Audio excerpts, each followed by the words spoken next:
This segment is on seat and dismiss the patient. Before seating your patient, you must prepare for the patient. You will need to follow all SOPs for operatory and preparation setup. For a returning patient, make sure that you take the time to review their medical history and treatment plan. Position the dental chair for easy access. This should be about 10 to 12 inches from the floor.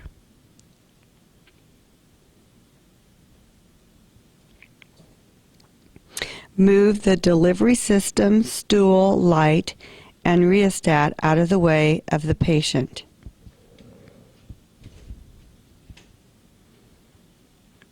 Now you are ready to greet your patient.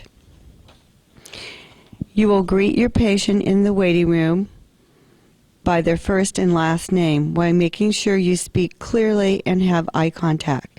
Speaking in a gentle, audible voice will calm and reassure your patient. You will next escort the patient to your operatory. Try to make any necessary physical preparations for the patient's comfort. Show the patient where to place personal belongings, then invite the patient to be seated in your dental chair. Ask your patient to slide all the way back into the chair so that their back is flat in the chair. Position the neck support to cup the occipital bone.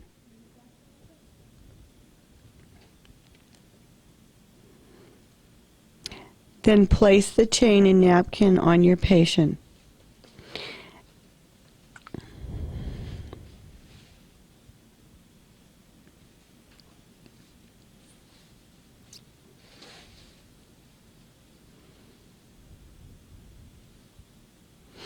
After completing your medical history, tilt the chair back until the patient is in the required position.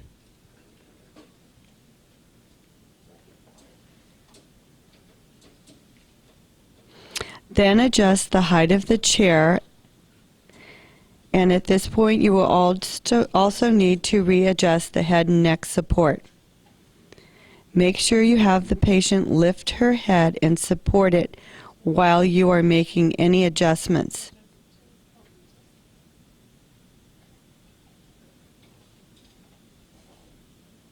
Then you may position the light over the patient's head and reposition the delivery system.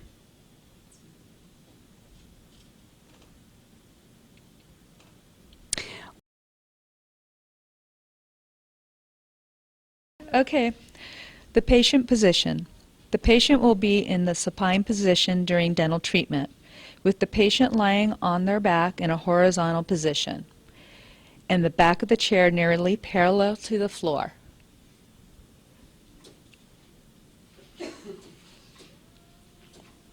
The patient's heels should be slightly higher than the tip of the nose to ensure good blood flow to the head. The back of the chair should be parallel to the floor for maxillary treatment areas. Okay, the back of the chair should be raised slightly for mandibular treatment areas.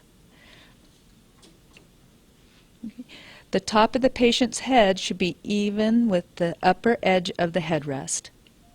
Let's see that. If necessary, ask the patient to slide up in the chair to assume this position. The headrest is adjustable and should be raised or lowered so that patient's neck and head are aligned with the torso.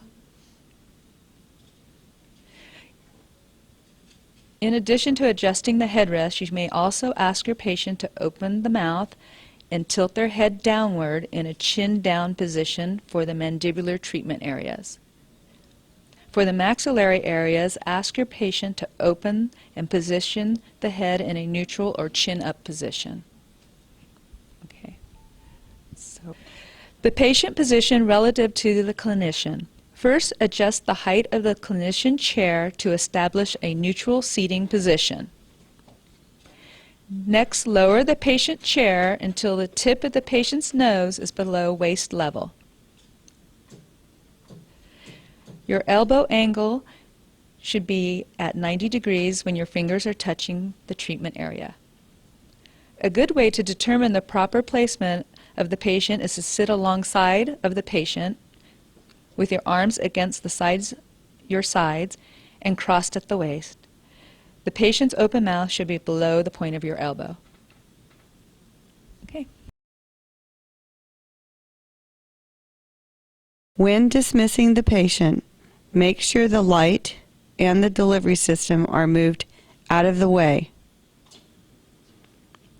Tilt the chair up and lower the base.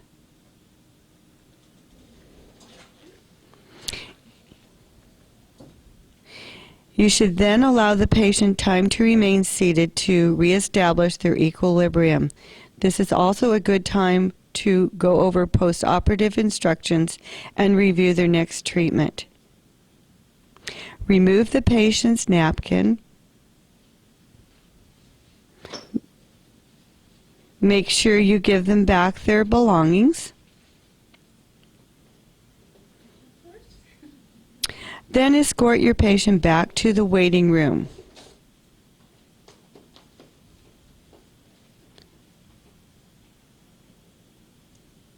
You will then use the department's SOPs for operatory breakdown.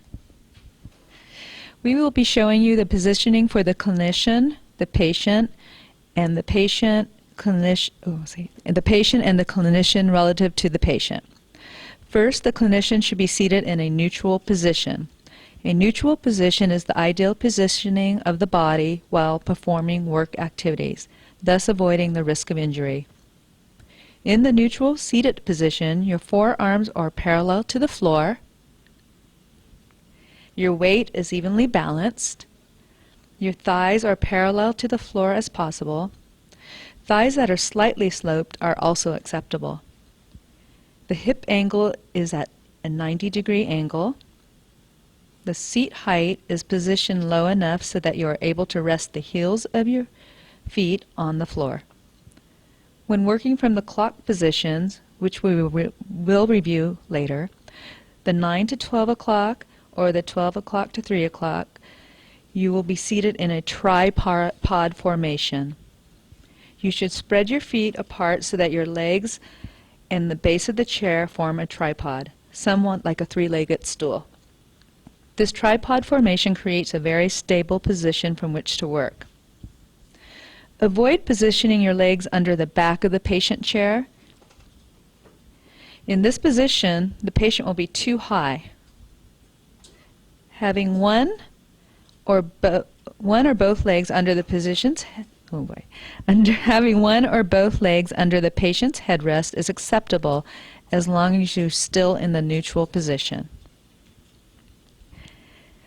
The neutral neck position. The head is at a 0 to 15 degree tilt.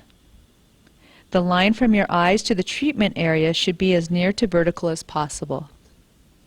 Avoid a head tipped too far forward or a head tilted to one side. Neutral shoulder position. Shoulders are in horizontal line and weight is evenly balanced when seated. Avoid shoulders lifted up toward the ears or shoulders hunched forward. Avoid sitting with shifting your weight on one hip. Neutral back position. Leaning forward from the waist or hips with a trunk flexion of 0 to 20 degrees. Avoid over